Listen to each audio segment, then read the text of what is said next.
2019 जैसे जैसे करीब आ रहा है, राम मंदिर का मुद्दा जोर पकड़ता जा रहा है।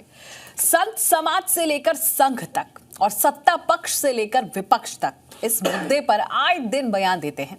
लेकिन इन सब के बीच संघ प्रमुख मोहन भागवत का एक और बड़ा बयान आया। उन्होंने कहा, अयोध्या में राम मंदिर बनाने का तो अब विपक्षी दल भी विरोध नहीं कर सकते, क्योंकि भगवान राम बहुसंख्यक समुदाय के इष्ट देव हैं।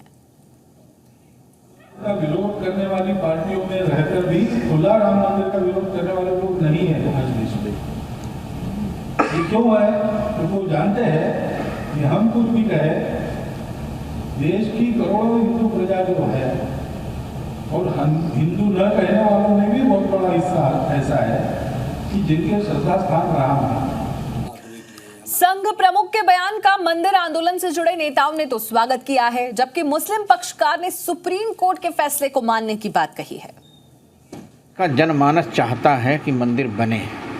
इसके लिए माननीय सरसंघ चालक मोहन भागवत जी ने जो कहा है, मैं उनकी बात का समर्थन करता हूं और सबको राम जन्मभूमि मंदिर निर्माण का समर्थन करना चाहिए।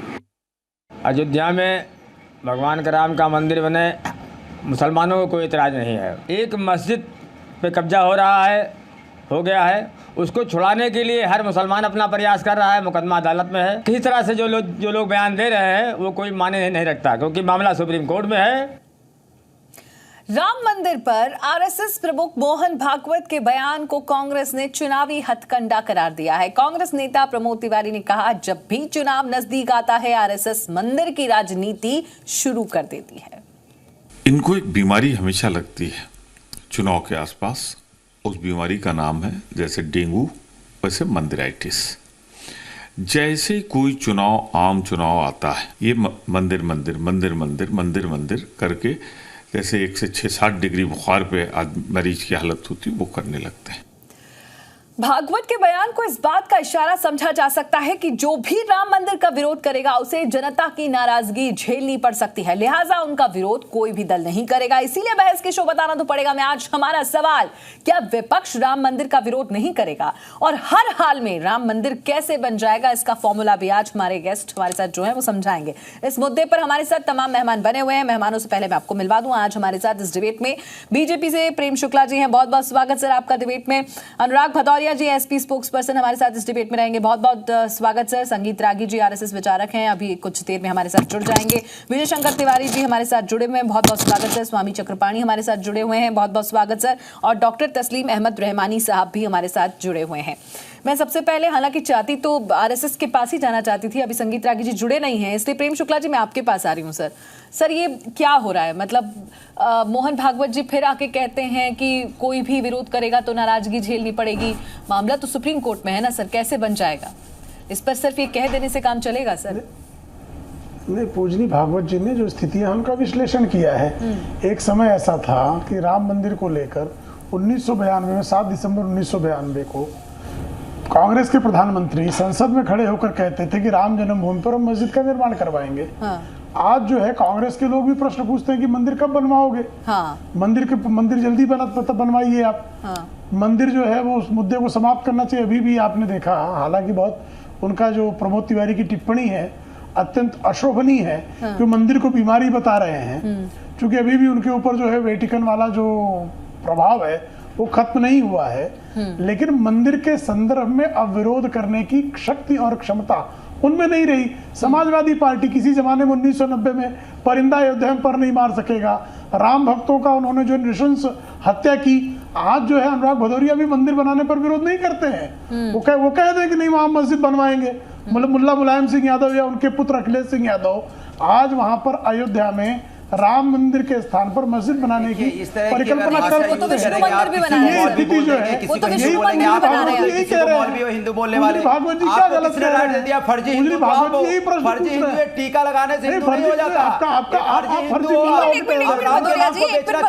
असली नकली फर्जी कौन, ये सब तो बाद में डिसाइड होगा सर। सर बाद में डिसाइड होगा। आ रही हूँ सर, आ रही हूँ भदौरिया जी। विवेक विवेक तिवारी जी कहाँ से आ गए बीच में? बोलोगे आप गोलियां अरे मार फर्जी रहे हैं। हिंदू है ये निर्दोष ये राम भक्तों फर्जी पे हिंदू गोली है, मार मैं रहे गारंटी थे। के साथ बोलता अब हूँ आपको फर्जी जो हिंदू है है। डर लगने लगा ना हिंदू को हिंदू हिंदू चेतना बोल का। पाए हिंदू वो फर्जी चेतना हिंदू से टीवी पे भयभीत हुए बैठता ना। है। अब हिंदुओं का चरण चापने की फर्जी बारी आ हिंदू गई है। ना। इससे हिंदू ये से तो कोई यही लेना नहीं देना यही नहीं। बता रहे अगर हैं। हिंदुओं पूजनी से लेना भागवत देना जी यही होता बता तो रहे हिंदुस्तान से हैं लेना कि देना आप होता। कैसे जो और है विष्णु हिंदुस्तान मंदिर से लेना बनाने देना लगे। होता तो कल तक आप बाबरी बना रहे थे, बाबरी भूल गए आप, बाबर भूल गए आप बाबर का भदौरिया जी सर मैं आपके पास आऊं तब प्लीज जवाब दीजिएगा। प्रेम शुक्ला जी को एक बार बोलने तो दीजिए। सर मैंने भी तो आप ही का सवाल पूछा है कि कब बनेगा बताएं। सिर्फ बात करके भाषण से नहीं बनेगा ना, अब तो मामला पूरा सुप्रीम कोर्ट में है। मरमाहत है कि हम मुल्लों की दाढ़ी में जो अरे है फर्जी हिंदू लोग नहीं बताएंगे। अरे भदौरिया जी सर आप असली हिंदू हैं, आप बता दीजिएगा कब साथ आ रहे हैं। आप असली हिंदू है ना सर? आप तो विष्णु मंदिर बनाने चले हैं। आप असली हिंदू है ना? ये असली हिंदू नकली हिंदू मुझे मत समझाइए सर, बिल्कुल मुझे मत समझाइए भदौरिया जी। चित्रकूट जाकर अपने आप को राम भक्त कहने वाले डिबेट में बैठने से बचते हैं। असली हिंदू नकली हिंदू मत समझाइए, ये भी देश की जनता खूब समझती है। विकास की बात भी करते हैं और आस्था की बात भी करते हैं। भदौरिया जी सर प्रेम शुक्ला जी को बोलने दीजिए, फिर मैं आपके पास आती हूँ। टोपी लगा के टहले, सब कुछ कर लिया, लेकिन अब इनको जो है हिंदुओं के शरण में जाने के अलावा कोई विकल्प शेष नहीं है। हम समझ रहे हैं आपकी टोपी परेशानी गारंटी है। हिंदू ऐसी बात नहीं ठीक है ठीक है। ये फर्जी देश की जनता यहाँ पे असली कौन है फर्जी कौन है? फर्जी आपको फर्जी मुल्ला बन के टहल रहे थे और आपको जो है अर्जी हिंदू बनना पड़ रहा है। ठीक है शुक्ला जी वापस आते हैं। शुक्ला जी वापस आते हैं। शुक्ला जी मेरा सवाल आपसे इसलिए है सर, मेरा सवाल आपसे बहुत सीधा सीधा था और इसीलिए क्योंकि आप पाकिस्तान के जिंदाबाद के हम नारे तो कौन उत्तर लगा दे रहा रहे है? आने में बहुत ज्यादा वक्त नहीं बचा। मुल्ला चुनाव से कहलाने वाले पहले राम मंदिर आज कैसे हिंदू बन कहलाने जाएगा के लिए इसको मार सब खड़कती जानना चाहते हैं। पड़े। इसको संत समाज भी आपसे पूछ रहा है। स्वामी चक्रपाणी मेरे साथ जुड़े हुए हैं। सर संत समाज तो इंतजार कर रहा है, आज मोहन भागवत के बयानों का क्या विश्लेषण कर सकते हैं आप? आवाज ही नहीं आ रही। स्वामी जी आवाज पहुंच रही है सर? देखिए मैं आपको बताना चाहता हूं, जब अटल बिहारी वाजपेयी जी जी जी हाँ आपकी आवाज आ रही है? हाँ जी, हेलो हाँ जी, गो है। हेलो हाँ जी सर। हेलो। जब अटल बिहारी वाजपेयी जी प्रधानमंत्री थे उस समय संतों का एक प्रतिनिधि मंडल गया गोरक्षा और राम मंदिर पे, जिसमें हम भी थे, और उसमें ये मांग की गई कि गोरक्षा केंद्रीय कानून और राम मंदिर के लिए आप अध्यादेश लाइए। तो अटल बिहारी वाजपेयी जी ने कहा कि देखिए हमारी गठबंधन की सरकार है, चूंकि अगर जो आएगा तो निश्चित रूप से विपक्ष के लोग विरोध करेंगे, इसलिए विपक्षियों से आप लोग बात करिए तो उसमें कुछ विचार किया जा सकता है। हमें याद है कि हम लोग पूरे विपक्षियों की तरफ जा करके और हम लोगों ने बड़ी संपर्क किया, इतने वो किया, और खैर उसके बाद सरकार चली गई। कहा गया, ये वचन दिया गया, पूर्ण बहुमत की सरकार अगर जिस दिन आ जाती है बीजेपी की तो गोरक्षा केंद्रीय कानून होगा, राम मंदिर पे अध्यादेश लाके कानून बना करके और मंदिर बना दिया जाएगा। आप ये देखो संघ के द्वारा भी ये कहा गया, लेकिन आज वर्तमान में एक वो है कि कारवां गुजर गया गुबार देखते रहे, 4.5 वर्ष तक बीत गया और सरसंघ चालक जी भी सिर्फ जो है जुमलेबाजी करते रहे। कितनी दुर्भाग्यपूर्ण बात है। सरसंघ चालक जी को सीधे सरकार पे हस्तक्षेप करना चाहिए कि चूंकि उन्होंने पूरे देश को वचन दिया है, पूरे हिंदू समाज को वचन दिया है मंदिर बनाने के लिए, वो भी कानून के द्वारा अध्यादेश ला करके बनाने की बात किया है, लेकिन अभी भी विपक्ष की बात कर। विपक्ष की क्या मतलब होता है? एक बार अध्यादेश आए पूरी देश देखेगा कि कौन विरोध कर रहा है और जो भी विरोध करेगा उसका राजनीतिक अस्तित्व तक मिट जाएगा। लेकिन आप तो प्रस्ताव ला नहीं रहे हो, कानून बनाने की बात कर नहीं रहे हो, दूसरे पे कब तक आप ये तो एक तरह से उकसाने वाली बात हुई है ना, जो हमें कुछ करना नहीं, दूसरे को सिर्फ उकसाते शुक्ला जी सर प्लीज इसका जवाब दे दीजिए, फिर मैं उसके बाद तिवारी जी के पास आ रही हूँ। Shukla ji please answer on it. बहुत अच्छा प्रश्न किया। हाँ, बहुत अच्छा प्रश्न। श्रीवास्तव जी के प्रश्नों का मैं उत्तर देना चाहता हूँ। जी जी सर। आदरणीय श्रीवास्तव जी ने प्रश्न किया। आदरणीय श्रीवास्तव जी कृपा करके मुझे बता दीजिए, भारतीय जनता पार्टी के पास क्या संसद के दोनों सदनों में बहुमत है? तो नहीं है। और आदरणीय श्रीवास्तव जी आपकी जानकारी, आप तो कैराना चले गए थे, अखिलेश यादव को सर्टिफिकेट दे रहे थे।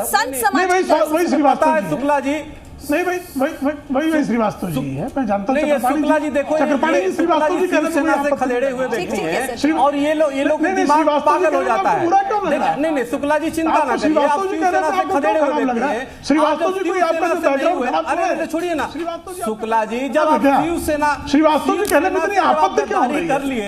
अरे श्रीवास्तव जी आपका रिकॉर्ड करेंगे। अच्छा बबलू श्रीवास्तव से जुड़े थे इसलिए आप तक होने का अच्छा बबलू श्रीवास्तव से नाम जुड़ा हुआ है। अरे हमें कोई चिंता नहीं, बबलू श्रीवास्तव से नाम जुड़ा इसलिए परेशानी है। बबलू श्रीवास्तव जी के साथी होने के कारण, बबलू श्रीवास्तव के साथी होने के कारण अरे उत्तर तो सुन लीजिए श्रीवास्तव जी, उत्तर ही नहीं सुन रहे हैं आप आगरा जाइए, श्रीवास्तव जी लीजिए, आगरा जाइए, मैं तो उत्तर दे रहा हूँ श्रीवास्तव जी, आप स्वामी जी, सर मेरी रिक्वेस्ट है सर, आपने सवाल पूछा, जवाब दे लीजिए सर, प्लीज सर। मैं आपको श्रीवास्तव जी कह रहा हूँ, आप अभद्रता पर आमादा है। ये तो कोई संतों की बात नहीं, आप श्रीवास्तव ही निकले, वास्तव में आप श्रीवास्तव निकले, आप जो संतों की बात कर ही नहीं रहे। आपको मैं देख रहा हूँ, सुन लीजिए श्रीवास्तव जी, देख रहा हूँ, श्रीवास्तव जी सुनिए तो सही, मनस्थिति किसी खराब है कि आप कैसे प्रवक्ता हैं। श्रीवास्तव जी, अरे शुक्ला जी सुनिए, आप समाज को रिप्रेजेंट कर रहे हैं सर यहाँ पे, प्लीज सर। शिवसेना से गद्दारी कर लिए और राम के साथ भी समझौता कर लिया, समाज को आपने राम रिप्रेजेंट के कर साथ रहे भी हैं, गद्दारी आप कर प्लीज लिया। सर, प्लीज आप क्यों दुराचार पर आमादा है, क्यों शाब्दिक दुराचार कर रहे हैं श्रीवास्तव जी? नहीं ये शाब्दिक दुराचार अच्छा नहीं है श्रीवास्तव जी। ये बीजेपी के प्रवक्ता ये पागल हो जाते हैं जब राम मंदिर की बात श्रीवास्तव जी की मानसिक। अरे मैं उसका उत्तर दे रहा हूँ, आप बीच में चिल्ला रहे हैं श्रीवास्तव जी। श्रीवास्तव जी उत्तर तो सुन रहे, स्वामी जी, श्रीवास्तव जी कहने पे आप नाराज हो जा रहे हैं, अभद्रता कर रहे हैं, आप तो अभद्रता कर रहे हैं, ये तो संतों का आचरण नहीं है, आपकी मानसिक, ये संतों का आचरण नहीं है श्रीवास्तव जी। आप श्रीवास्तव जी मैं समझ रहा हूँ, बबलू श्रीवास्तव के साथ आपका जो है पुराना संबंध जोड़ देने पर और सत्य बोलने पर आप नाराज हो जा रहे हैं, आरएसएस का अब नाराज हो रहे हैं बबलू श्रीवास्तव जी के गिरोह के पूर्व साथी, अब नाराज हो रहे हैं। भागवत जी ने फिर बयान दे दिया, आप कानून या तो अध्यादेश ले आए या फिर सुप्रीम कोर्ट के वर्डिक्ट का इंतजार कर लें। सिर्फ बयान देने से कुछ नहीं होगा ना सर। श्रीवास्तव जी पहली बात तो टेक्निकल, अरे उसी बाल ठाकरे श्रीवास्तव जी के अंदर आपने स्वामी चक्रपाणी जी, सर मुझे प्लीज किसी और गेस्ट की बात सुनने दीजिए सर, प्लीज। आप चरण वंदना करते हैं। जी सर आप देखिए, पहली बात तो की टेक्निकल बात यह है कि जब कोई मामला कोर्ट में पड़ा हुआ हो तो अध्यादेश कानून तो बनाया जा सकता है, लेजिस्लेशन लाया जा सकता है, लेकिन वो मामला सब जुडिस होते ही उस पर अध्यादेश नहीं लाया जा सकता है, इसलिए अध्यादेश तो सरकार नहीं ला सकती है। दूसरी बात रही कि कानून के तरीके का है, तो चूंकि मामला अभी सुप्रीम कोर्ट में है और ऐसा लगता है कि जितने साक्ष्य हैं उसके आधार पर यदि देखें तो राम मंदिर के पक्ष में माननीय सुप्रीम कोर्ट का न्याय है, फैसला है, वो मुझे ऐसा लगता है कि सबके सामने सर्वविदित है कि वो आएगा, क्योंकि अभी भी जो हाई कोर्ट का जो जजमेंट था 2010 का, उसमें जिस स्थान पे रामलला विराजमान है वह हाई कोर्ट ने उन्हीं को दिया है, वहां से हटाना असंभव है, इसलिए मुझे लगता है कि कोर्ट का जजमेंट है। मोहन भागवत जी ने सिर्फ हिंदू समाज के, इस देश के बहुसंख्यक समाज के भावनाओं को प्रकट किया है। दूसरी बात, चूंकि ये अच्छी तरह मालूम है, ये अद्भुत बात है, दुनिया में भारत एक अकेला ऐसा देश है जहां पर उसके हिंदुओं के आराध्य के लिए ये बात हो रही हो। अभी सुधांशु त्रिवेदी जी ने भी बात कही, बहुत अच्छी बात कही कि दुनिया में भारत एक अकेला देश है जहां जिसके प्रभु राम जो लोक मानस और लोक चेतना के अनिवार्य हिस्सा है, उनके मंदिर के लिए टाइटल सूट चल रहा हो और एक आक्रांता के पक्ष में बात की जा रही हो। हमको सबको पता होना चाहिए कि लोदी आक्रांता था, बाबर आक्रांता था, और पाकिस्तान इस देश के हिंदुओं को चिढ़ाने के लिए बाबर मिसाइल चलाता है, सर, बाबर ये करता है, और इस देश का मुसलमानों का एक हिस्सा जो है सबको पता है, वो सर, उस बाबर के साथ खड़े होता है। अभी ये बताइए, विपक्ष आपके साथ है? क्योंकि अब तो विपक्ष भाई चित्रकूट में जाकर अपने आप को राम भक्त बता रहे हैं। देखिए विपक्ष, देखिए मैं आपको बताता हूं, मैं आपको रहमानी जी को जोड़िए please. Madhuri ji 10 second, Madhuri ji 10 second, मैं आपकी बात का जवाब ले रही हूं उनसे। सर आप लोग साथ हैं, मतलब सिर्फ इतनी बात, रहमानी जी सर आप लोग भी चाहते हैं अब तो राम मंदिर बन जाए?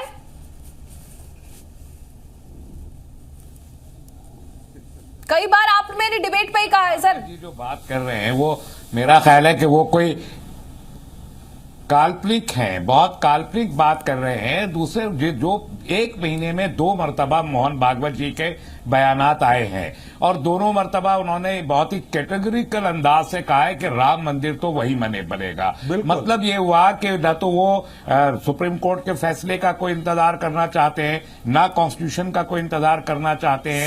उनका अगर बस चले तो आर्मी को उठाए, वो 3 दिन में आर्मी खड़ी करना चाहते हैं। आप 3 तलाक जैसे मुद्दे से में हम फौज खड़ी जो कर इस्लाम देंगे, का वो हिस्सा 3 दिन अनिवार्य फौज हिस्सा को नहीं लेके है, वहां आप पर उसके लिए जाएंगे सुप्रीम और कोर्ट के वहां पे फैसले को मंदिर मानने बनाएंगे। के लिए नहीं वो तैयार होते threatening कर रहे हैं। हैं। और राम लला वो जो इस threatening देश कर रहे हैं सुप्रीम कोर्ट के को, करोड़ों threatening कर करोड़ों रहे हैं लोगों कि का आराध्य है। जुडिशरी राम को और वो भारत challenge कर दोनों रहे हैं एक मुल्क के दूसरे के constitution पर्याय को। हैं। वो माइट और के जरिए वैसे श्री मंदिर राम बनाना के चाहते मंदिर हैं, के तो लिए जैसे वह माइट भी के उनके जरिए जन्म बस्ती स्थान शहीद पर की गई, मंदिर बनाने के उसी लिए माइट के आप जरिए कहते हैं कि मंदिर बनाने टाइटल की सूट बात कर लड़े, रहे हैं। और आप ये कहते सब हैं कि हम हिंदुओं और के आलम साथ यह है कि ये सुनना नहीं चाहते, सद्भाव से रहना ये तो चाहते हैं। कोर्ट ने कैसा कहा है, सद्भाव है? आपको ये शिकायत कैसा होनी सद्भाव चाहिए, है आप कि आप जाइए एक सुप्रीम कोर्ट में, आक्रांता के साथ आप खड़े हो जाइए जाते सुप्रीम हैं। कोर्ट में चैलेंज आप कीजिए सुप्रीम हिंदुओं कोर्ट में की चीफ जस्टिस के इस मानसिकता और ऑब्जर्वेशन उनकी को, भावनाओं सुप्रीम कोर्ट पर ऑफ नमक इंडिया के रगड़ने चीफ का जस्टिस काम को कर रहे चैलेंज हैं। कीजिए। आपके उन्होंने आप कहा एक कि तरफ टाइटल PFI का समर्थन करते हैं जो एक टेररिस्ट ऑर्गेनाइजेशन है, कोर्ट आप कर रहे हैं रागी, टेररिस्ट ऑर्गेनाइजेशन है, उसके साथ खड़े होते हैं। संगीत रागी, और यहाँ संगीत रागी जी, हिंदुओं के सर एक रहमानी जी का सवाल, रहमानी जी का सवाल का जवाब सब चाहते हैं। कानून बने या फिर आप सुप्रीम कोर्ट के वर्डिक्ट का वेट करें। अब मुझे बताइए, बयान देने से राम मंदिर बन जाएगा? देखिए बयान आप सिर्फ माइट के जरिए बनाना चाहते हैं, कहिए आप माइट से कानून का इंतजार करेंगे ना? इसी से नहीं बनाएंगे, माइट से बनाएंगे। मंदिर तो इसलिए कहा उन्होंने, हाँ। संभवतः उनके दिमाग में ये बात रही होगी और जरूर रहना भी चाहिए कि अब तक जितने फैसले आए हैं वो राम मंदिर के पक्ष में ही आए हैं। हाँ। तो स्टैटिस्टिक्स में एक नियम है कि आप डेटा को एक साथ खड़े करते हैं तो आपको आगे का पैटर्न दिखता इलाहाबाद है। हाई कोर्ट का इसलिए मैं फैसला, आपको इलाहाबाद हाई कोर्ट का के जजमेंट क्या था? फैसले में इलाहाबाद हाई मस्जिद को कोर्ट का हिस्सा क्यों जजमेंट दिया क्या गया था? है? क्या किस राम बुनियाद मंदिर पे? का ताला आपने कोर्ट के आधार पर पढ़ा नहीं खुला था? इलाहाबाद हाई कोर्ट का? खुला था या नहीं खुला आप था? बताइए, मस्जिद को आप मुझे बताइए, इसलिए कि जो टाइटल सूट मस्जिद डिसाइड थी नहीं किया। नहीं, एक आस्था छोड़ा की हुआ बुनियाद पे स्थान फैसला था, किया। एक विवादित जुडिशियल- स्थान था जुडिशियल जिसके कंजम्पशन मुसलमानों नहीं ने है। कभी वहां पर जाने की जरूरत नहीं सोची। वहां आप पर बताइए, मुसलमान मस्जिद के क्लेम को क्यों हिंदू एक्सेप्ट लोग किया इलाहाबाद उस हाई कोर्ट ने? स्थान सर, के एक लिए मिनट, दोनों एक दूसरे की 470 बात साल से नहीं लड़ाई कर कर रहे रहे हैं। हैं। एक दूसरे की बात नहीं इतना कर रहे बड़ा हैं। धर्म ठीक है। जो है दुनिया में रहमानी कोई जी, भी समुदाय रहमानी जी, अपने आराध्य देव के लिए रहमानी नहीं जी, कर सकता था। सर, आप भी इस बात को सर मानते हैं। अब तो ये भी क्लियर हो गया, कोर्ट ने क्लियर कर दिया कि नमाज पढ़ने के लिए उस मस्जिद की जरूरत नहीं है। फिर उसके बाद तो आप लोग साथ है ना? यहाँ मेरी डिबेट में कई मुस्लिम पक्षकार कहते हैं कि राम मंदिर बनाइए, सुप्रीम कोर्ट जो कहेगी हम करने को तैयार हैं। बाबरी मस्जिद बाबरी मस्जिद नहीं है, वो विवादास्पद ढांचा है। आप सुधार लीजिए। भारत सरकार का जो श्वेत पत्र था उसमें उसे बाबरी मस्जिद नहीं कहा गया है। नोमेनक्लेचर आपको अपना नहीं, नोमेनक्लेचर रहमानी साहब, रहमानी जी को जवाब दीजिए, रहमानी जी को जवाब दीजिए, फिर पूरा करने दीजिए रागी जी, फिर मैं आपके पास ही आऊँ। आज मुझे आप ही से जवाब चाहिए। रहमानी जी जवाब नहीं दे रहे, वो दंडता कर रहे हैं। मैंने ये दंडता कहा कि करने का अधिकार बाबरी दे रहे हैं मस्जिद के उनको। लिए मस्जिद नहीं है वो, विवादित ढांचा है, उसको बिल्कुल विवादित ढांचा है रहमानी जी। केस से मत जोड़िए उसको रहमानी जी बार बार मस्जिद क्यों कह रहे हैं? उद्दंडता कर रहे हैं ये वो। बात। दूसरी तो बात उद्दंडता का उत्तर फिर उद्दंडता से होगा। अगर सुप्रीम कोर्ट को जो तय करना है वो टाइटल सूट तय करना है, और अगर रागी जी को या आरएसएस को एतराज है टाइटल सूट के होने पे, तो इन्हें कोर्ट में जाना चाहिए और चीफ जस्टिस ऑफ इंडिया को, अगर पॉसिबल हो, इनके अंदर जुर्रत हो, तो डांटे जाके चीफ जस्टिस ऑफ इंडिया को। सर ये कौन सी बात कर रहे हैं सर? रहमानी जी, कोर्ट का सम्मान सब करते हैं। ठीक है, अब रहमानी जी के इसी जवाब के साथ तिवारी जी के पास आ रहे हैं। सर प्लीज, मैं मुझे ब्रेक लेना पड़ जाएगा। तिवारी जी को, तिवारी जी ने एक भी बार आंसर नहीं किया। एक मिनट सर, लड़नी पड़ रही है तिवारी जी, और हमारे देश का मुसलमान आक्रांताओं के साथ खड़ा हो जाता है। एक तरफ ये कितने यहाँ मेरी डिबेट में ही आप भी होंगे, कई बार मुस्लिम पक्षकारों ने कहा है कि आप जो भी सुप्रीम कोर्ट का फैसला आएगा हम आप शर्मिंदा रहिए। दूसरी तरफ ये बाकी देश शर्मिंदा तीसरी रहिए। तरफ आप सोचिए, कांग्रेस इस डिबेट में नहीं है, आज इस डिबेट में नहीं है कांग्रेस, जबकि बाबर की औलाद मानते हैं। राहुल गांधी जी चित्रकूट जाकर अपने आप को राम भक्त साबित कर चुके हैं। माधुरी देखो, ये जो कह रहे हैं सुप्रीम कोर्ट की बात मानेंगे, न्यायालय की बात करेंगे। हाँ। जो न्यायालय की बात मानने की बात कह रहे हैं वही बाबरी मस्जिद बार बार कह रहे हैं। हाँ। ये सबसे बड़ा कोर्ट का अपमान है। इसलिए ये समझ सकते हैं ये लोग कभी भी न्यायालय का सम्मान नहीं करते हैं। जब भी न्यायालय ने कोई ऐसा निर्णय दिया है, ये हमेशा न्यायालय के खिलाफ खड़े हैं। अभी 4 दिन पहले न्यायालय ने एक निर्णय दिया था, उसमें भी न्यायालय के खिलाफ खड़े थे। इसलिए एक बात तो पक्की है कि ये न्यायालय का न सम्मान करते हैं न न्यायालय के साथ खड़े हैं। केवल श्री राम जन्मभूमि भव्य मंदिर का विषय, इसको कितना निंदारान किया जा सकता है? आपको 400 एक सुन रहमानी साहब, आप बात कर रहे थे, मैं चुपचाप सुन रहा था, एक भी शब्द नहीं बोला, मैं एक भी शब्द नहीं बोला। मैं ये कह रहा हूं कि आप लोग न्यायालय का कभी कभी भी सम्मान नहीं करते, कभी भी नहीं करते रहे हैं। वो कभी भी जब भी आपके खिलाफ आता है आप न्यायालय के सामने खड़े होते हैं। दूसरी बात मैं कहता हूँ 490 वर्ष का इतिहास है। 490 वर्ष के इतिहास में मैं बहुत विश्वास के साथ कहता हूँ अभी भी भारतीय जनता पार्टी की सरकार केंद्र में बनी हुई है। इसलिए मैंने अभी तक ना आस्था छोड़ी ना विश्वास छोड़ा है। जब हमने 490 वर्ष प्रतीक्षा कर लिए तो हमें और कुछ समय प्रतीक्षा नहीं कर सकते, हम कर सकते हैं। लेकिन ये लोग जिन लोगों ने मंदिर नहीं बनने दिया, मैं बताता हूं एक अरे आप कांग्रेस के साथ खड़े हो जाइए। मैं ये कहता हूं कि आप बताइए कि मंदिर के निर्माण के लिए ये मुकदमे के लिए एक 25,000 पेज का 140 फाइलों का एक बंडल था जिसको बिना ट्रांसलेशन के आप मुकदमे में कुछ भी नहीं कर सकते थे। अब तक उसका ट्रांसलेशन नहीं हुआ था। 70 वर्ष इतिहास हो गया, कांग्रेस की सरकार रही, आपने कभी याद नहीं दिलाया भाई करवा लो, हम जल्दी चाहते हैं। ठीक है, योगी जी की सरकार ने 4 महीने में वो ट्रांसलेशन करवा कर दिया। ये गलत है।